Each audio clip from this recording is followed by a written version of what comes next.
Dr. Gifford, Superintendent of the Public Schools, as I hope you know by now, and I'd like to welcome you to another episode of Dartmouth's Got Talent. Today my guests include Miss Elizabeth Townson, our Director of Student Services, as well as parent and community member Kathleen Amaral. And we're going to learn a lot from them today about special education, specifically what our schools do to support our kids with disabilities, as well as what our community group does, our parent group does, to also help us in our schools provide our kids with the kind of services they need. So welcome to both of you. Thank you so much for having us. Absolutely. I'm really excited that you could join me today. Great. So before we get started talking about this really important topic, I'd like each of you to give our folks at home an idea of who you are, your background, and then we'll dig right in. Great. So Thank you. Beth, if you don't mind. Absolutely. My name is Elizabeth Townsend, and I've been here in Dartmouth since July of 2014. This is completing my second year as Pupil Support Services Administrator. Prior to that, I was a principal in Somerset Public Schools, and before that was a special educator, and I worked as a special education teacher with students from pre-K through 5th grade over the course of the different years. Okay. I am a mom. I have 2 children. Louisa will be 4 in May, and the baby Ariana will be 1 in June. Hard to believe already. I know, already almost celebrating her first birthday. Absolutely. Absolutely. So I remember, of course, when I started, you were out on maternity leave, and we barely get to see each other for minutes. It was a crazy summer, but happy to be back, and it's been a great year. Terrific. Thank you. Thank you. Ms. Amaral? My name's Kathleen Amaral. As you said, I'm a parent here in town, and I moved into Dartmouth with my family when my oldest was 2. I have 3 children. I have a daughter who's an 8th grader at the middle school. I have a son who is a 5th grader at James Quinn, and he is who brought me to the Special Ed Parent Advisory Council. Okay. And I have a 6-year-old who will be entering the school. Public schools next year. So you're pretty busy too. I'm busy. Very busy. Absolutely. All right, so we'll get started, and of course, as we said, we're here to talk about special education and what that means for our school district, as well as parents and our students. So, Beth, I'd like you to start. If you kind of give our folks at home a general idea of when we say special education, what are we talking about? Absolutely, absolutely. So the term special education is a rather large umbrella, and it does include a variety of services underneath that umbrella. But essentially, for a student, a child in the school setting, starting at age 3, they're eligible through the public schools if they have a disability, and there are several disability categories that might qualify them as having a disability. And then we look closely to determine whether or not the disability is adversely affecting their effective progress in the curriculum. Okay. And if we find that their disability is directly impacting their progress and their success, then we propose what's called an individual education plan for the parent. And of course, we work collaboratively with parents to talk about what that might look like in a team atmosphere. And then if the parent decides that they would like to take action and accept the proposed individual education plan, the school staff members work hard to provide direct instruction, specialized instruction for that student. Right. And when we talk about specialized instruction, that can actually include a variety of services. That could be work with a special educator in any one of the content areas, perhaps ELA or math or both, depending on the child. Yep. Also includes a variety of therapies. So our district, does provide service, for example, speech-language therapy, occupational therapy, physical therapy. We also have adaptive physical education for students who require that service. Right. It's quite broad. It is very broad. Absolutely. When you mentioned a few minutes ago, you just said that, that you determine whether a student would receive specialized services, be on an IEP, as we call it, an individual education plan. Prior to that, what happens? And who could bring concerns forward? If we have a student that's in a school district, maybe not meeting standards, so kind of how does that happen? That's a great question, and actually one that a lot of parents have asked me, both in my tenure in this role and even when I was a principal. Many times parents come when they have concerns about their child, and maybe they're questioning, whether their child has something that's impeding their ability to be successful in the classroom. And I always tell them, and would continue to tell everyone at home, really always start with your child's classroom teacher, regardless of the grade, whether they're a preschool student or an 11th grade student. Obviously they have several teachers when they're in the high school and middle school, but starting with that direct teacher who your child's working with on a day-to-day basis, and just have that conversation, perhaps request a meeting or have a phone conference to just ask, what do you see as those who work with my child every day, and moving from there, collaborating with them to determine. As far as your question about determining eligibility, who can request that, parents can request an evaluation of their child at any point, and so they would do that in writing to myself, to my office, and indicate which evaluations they would be requesting. And sometimes parents, before putting that formal evaluation, in speaking to me, will often have that conversation, and they often do talk to the teachers first, and that's a really great first step. And I always really commend parents who do that, because they're really asking it and just checking what they're feeling about their child with what their teachers or their child's teacher is seeing every day. But certainly at any point, the parent could put in for an evaluation, and at any point, the school team could put in for a referral, what we would call a referral, to determine eligibility. So it's a real team effort. It is a team effort, absolutely. Which we want to see all of the time. And we're so proud of that. Right. We really are. So I want to ask you, Kathleen, as a parent, you said, you have a son that receives special services. Yes. So how did you go about when you came to Dartmouth? What was your process like? Do you feel it was good? You were comfortable with it? Yeah, I always have this mindset of working with people, so I like to ask questions and research what are potential outcomes before I approach something. And in my case, it was a little bit more clear cut. My son actually has a pretty significant need, so it's less in the gray area, so to speak. So my beginnings were in early intervention when he was quite young, when he was an infant. And so then with that process of that comfortable blanket of early intervention, I was able to learn more about what to expect once he approached, 2.5, 2.9 actually. And my approach was to attend workshops.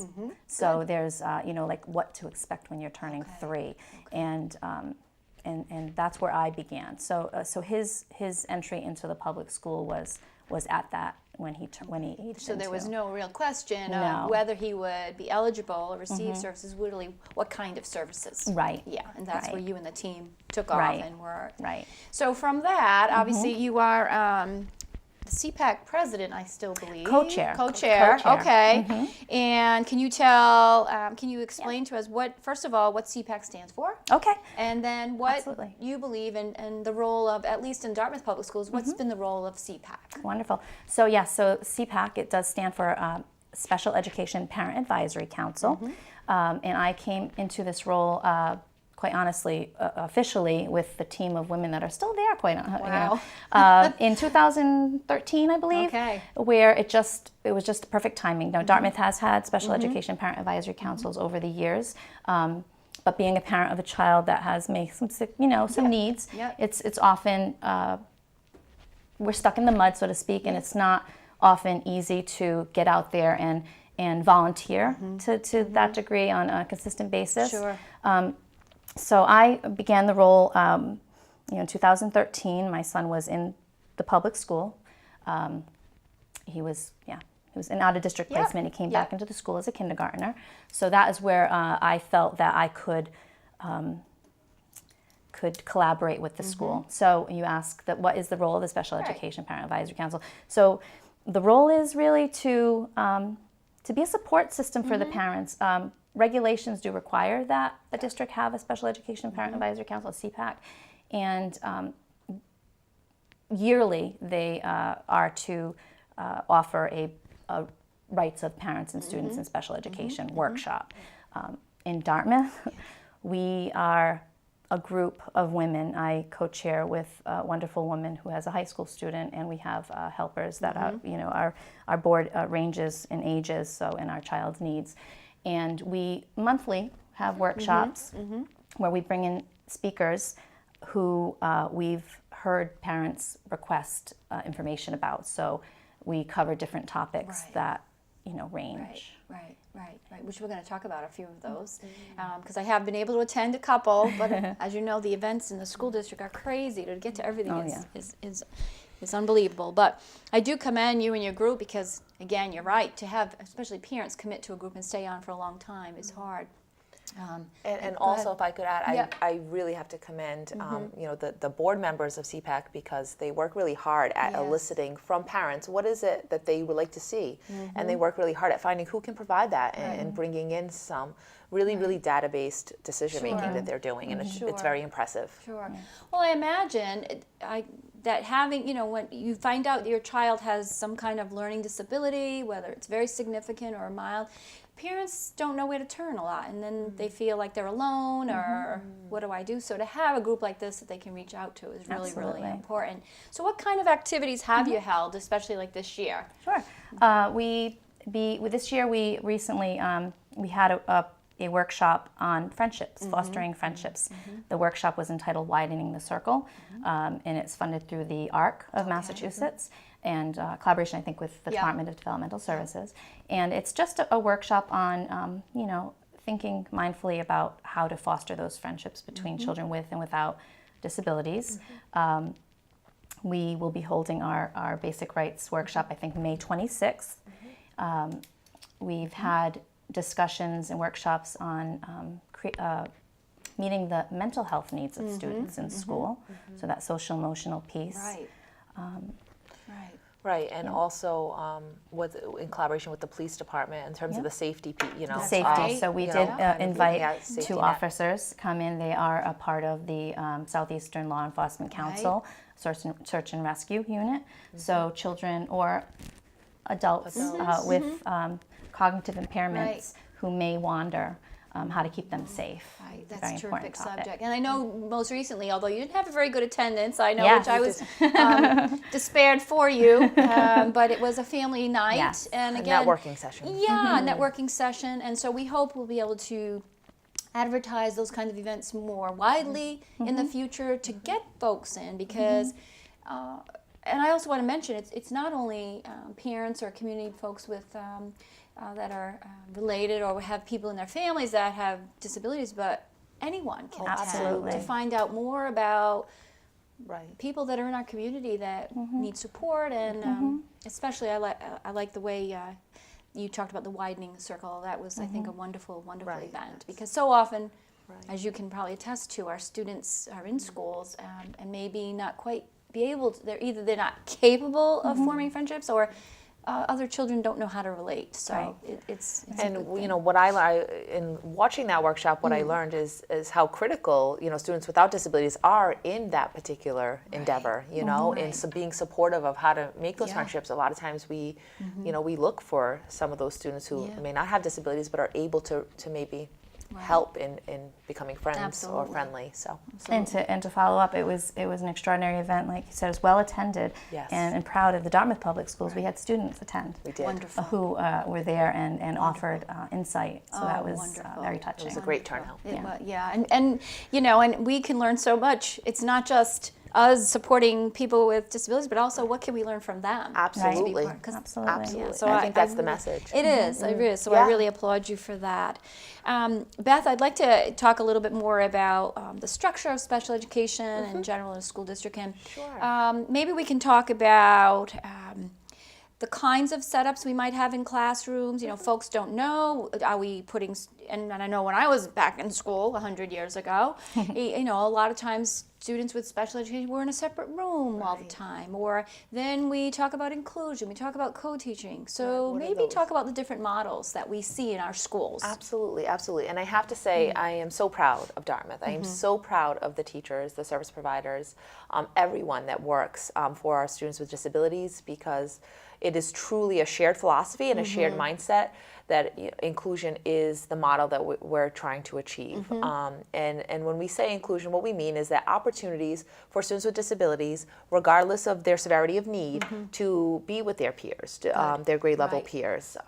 And depending on the child and their need, that might look differently in terms of how much of their day, but I can safely say that in terms of students who are serviced within our Dartmouth Public Schools, our 6 buildings, they all have those opportunities to be with their peers, and we're just so proud of that. Yes. Specifically within the inclusion mindset, we have the co-teaching model, and that is something that, I want to thank you, Dr. Gifford, and your support of that co-teaching model to move forward and really increase our capacity to have co-teachers. Right. For example, in the elementary level, working towards, even if it's not 100, but really getting close to having Yes. that regular ed teacher and a special education teacher in the same classroom all day. So they might have a caseload together, really, of 20 to 25 students, depending on the school, but they really are there to bounce ideas off each other. They're able to try a lot more models of teaching because they're together, and they really is the philosophy of our students, Right. and very much the philosophy that outsiders looking in don't know who the special educator is and don't know who the regular education teacher is, and that is the biggest compliment. And we've received that compliment several times. As a matter of fact, it was noted in our program evaluations on last year that was something that an outside person And noted. it is important, and I know you've heard me say it. That's my philosophy. They're all our kids. Sure. Are all our kids. Absolutely. Keep them with their peers, their children, their community as much as possible. So as much as we can support all of our learners, we like to do that. Absolutely. And thank you for the town, because being able to add the number of co-teachers for next year to continue to enhance that model across the district. Obviously, the budgetary restraints sometimes don't allow for that, but luckily we're pretty sure we're going to be able to go forward with that. Great. So that's a good piece. It is. What do you think, and this could be for any one of you, drives a teacher to want to go into special education? Oh, that's a great question. And Beth, you were and I actually was a special educator as So- well for a while. So I guess I'll share my own personal story and then maybe just generalize a Yeah. bit. So I can honestly say, so my mother was a teacher, so I do believe that teaching very much is something that you're really born to do. It's in your blood. I feel like it's a skill that you can fine tune and you can certainly get better at, but all too often when I talk to teachers, they wanted to be a teacher when they were 6. You tend to find those folks that, when they're lifelong teachers, they really have always had it. And, being raised by a mom who was a teacher, I was even more invested but I did, as a college student, really look towards more of a regular education. 3rd grade was really my niche. I thought 3rd grade was, and it was student teaching. And it was actually the process of doing it and going out, and I student taught in both. I did a 3rd grade regular education as well as a special education placement. And it was at the end of those two that I said, I was completely misguided. I was fortunate. My program was dual certification, so I was able to be licensed in both areas. So I had that opportunity, and I just felt like what I was reaching students in such a different way, in such a more individual way. I found it very interesting to come up with a concept and have to teach the same thing 6 different ways, because you're trying to find what works. And having the time to do that as a special education teacher who had some of that extra personal time with small groups of students, I really was drawn to that. And so really upon graduation, my very first position, I worked actually in Providence when I started, was as a special educator. And, I've always said that's really... You found your niche. I do. But I will say overall, I think when you talk to special educators, I think that a lot of that is when you are driven to really being creative in your thinking, how to use the standards and to really adapt the standards to meet the needs of different kids. That's what you find connected to all of them. They all want to be able to do that. And I think a desire, I think about it all the time, to really celebrate strengths. Absolutely. Celebrate strengths. Absolutely. Play on the strength strengths. mindset. Yes. And, I like that. That growth mindset, that strength mindset. Right. I love it. Absolutely. I love it. So, Absolutely. Kathleen, I'm going to ask you, what advice might you offer to parents that, kind of don't know where to turn, that are struggling with their students and their children? I think Beth spoke to this early on, is connecting with your child's teacher, your classroom teacher. Creating a notebook yourself if you have concerns, really documenting your concerns, because that the teacher will have a list of concerns, or that may possibly align, and most likely will align with yours. So connecting with that classroom teacher, asking that classroom teacher, could you look out for this? And I'm sure most times that teacher already has.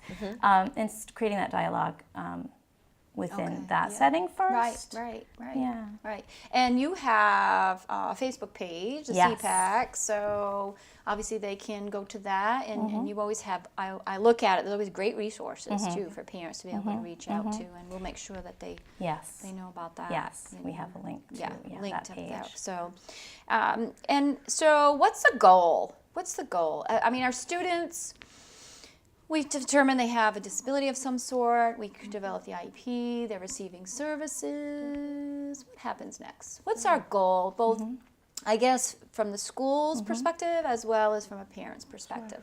Yeah, and I do think in most cases we probably have a shared perspective, which is to have students reaching those grade level standards, whatever they are. I mean, that the grade that they're enrolled in is the kind of work that they're able to do.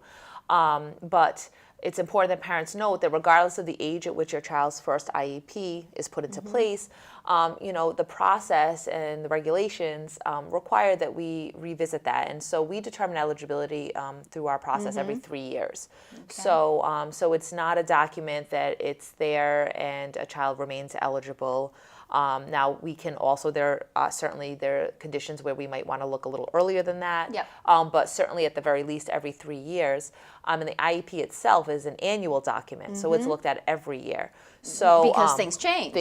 Children goals are growing, change. they're learning. And when we write goals for IEPs, they're 1 year goals. They're intended to be an annual goal. So, if a child's able to meet many of the benchmarks within the goal, we want to, bring the bar up and start setting new goals. So I think ultimately, and I don't know, I don't want to speak on the parent side, but I think we all want our students to be able to be making effective progress.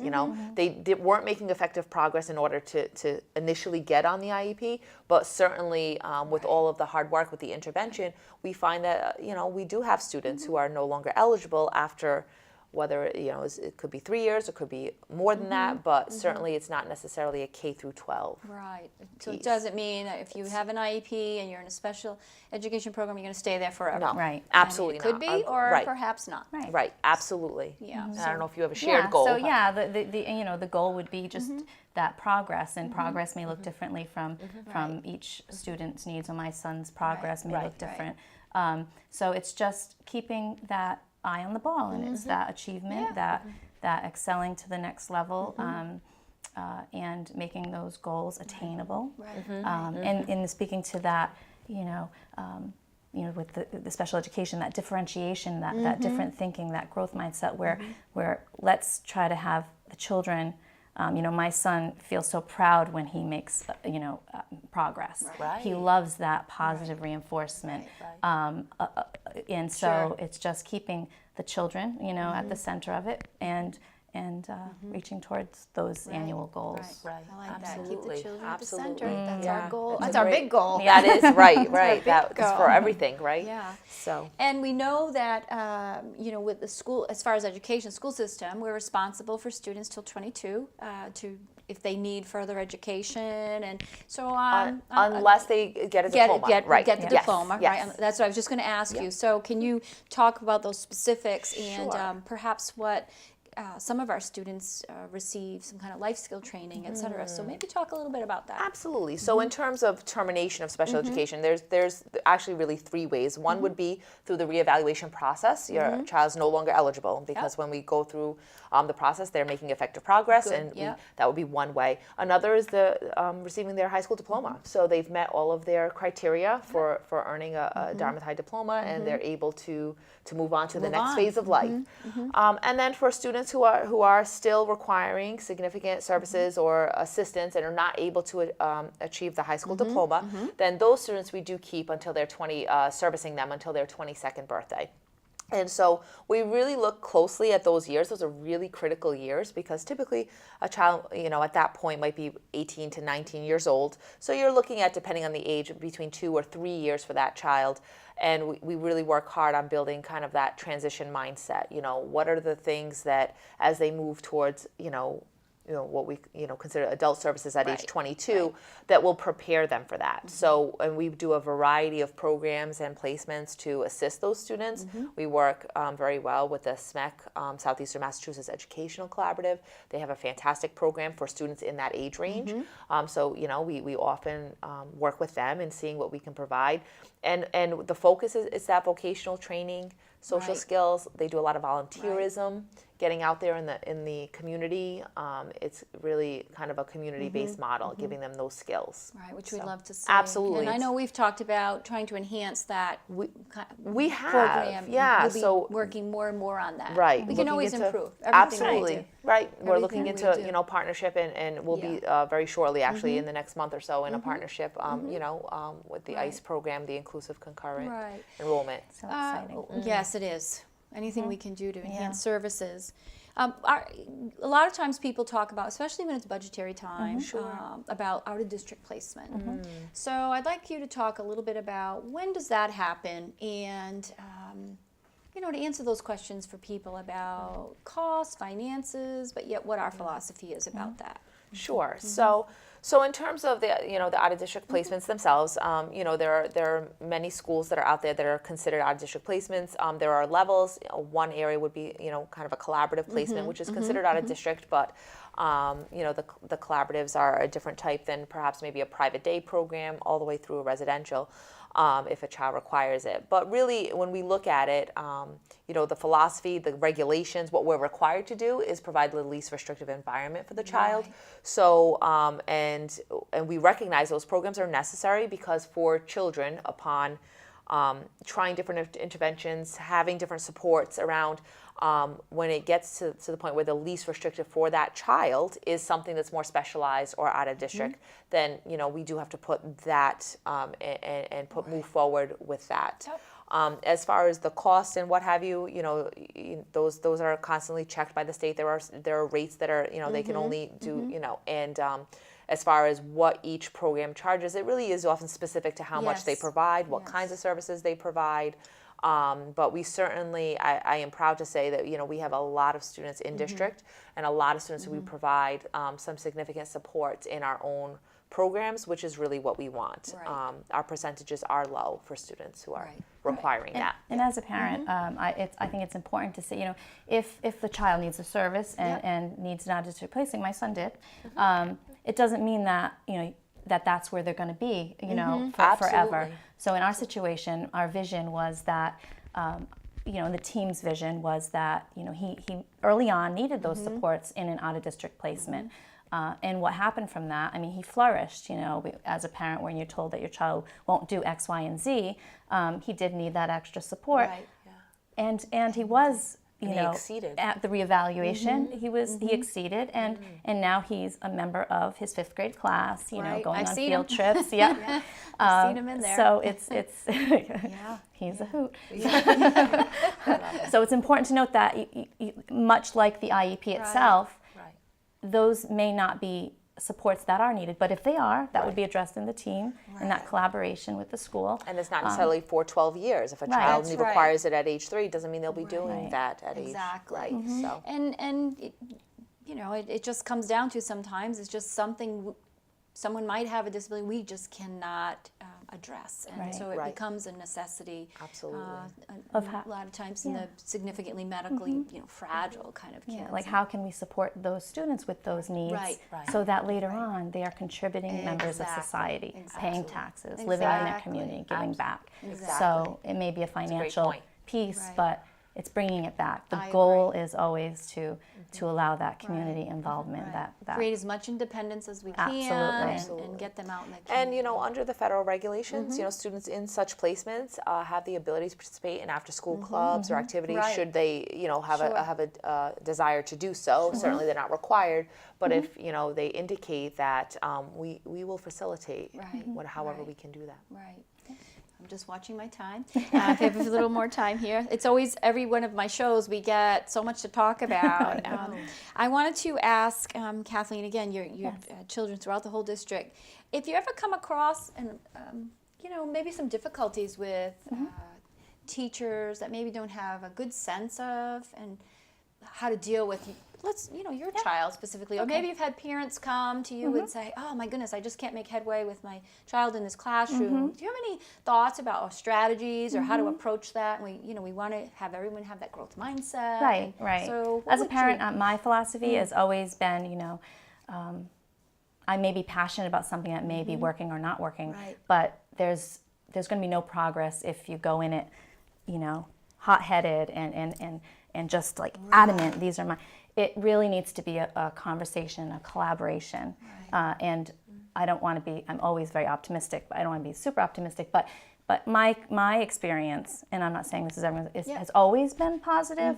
There have been times, that my son may have some difficulties in an area where. When discussed, it's okay. Let's observe this. Let's see what happened before. What preceded this, and let's work through this. And that's been my experience. So I often do, and with the Facebook we share. It's that positive message of how let's support our teachers, let's support our students, let the teacher know what's going right. As well as what's going wrong. And so it has to be a balance. Yeah, I love that because, again, our goal too, and let's face it, these are our children. It's a parent's child, but they're our children. We talk about from an educational standpoint, and emotions get in the way, the parent. So I think, again, sometimes you're right, things can get difficult because we may see things differently, but to be able to approach it from...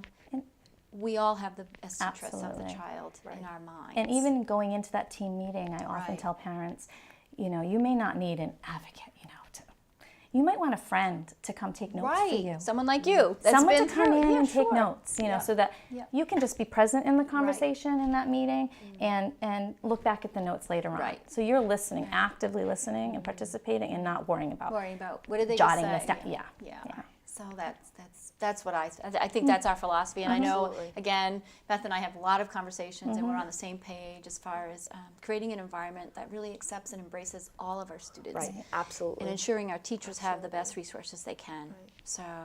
And celebrating that collaboration between the Mm-hmm. home and the school. It's terrific. I think we all value it so much. Terrific. Absolutely. All right, well, I think we're out of time. Okay. See how fast that goes? It goes very quickly. Absolutely. So I definitely want to thank you for coming. Thank you so much. Keep up the good work with CPAC, and we'll continue to advertise that, and hopefully our attendance at different things will improve, but some have been fantastic, so we can't complain. Absolutely. We can't complain, so thank you again. Thank you so much. All right. So thank you again for joining us at Dartmouth's Got Talent, and I'd like to thank my guest, Kathleen Amaral, parent and co-chair of the CPAC group, and Elizabeth Townson, our administrator for pupil services, or director, whichever you want to call it. And until the next time, stay safe, folks.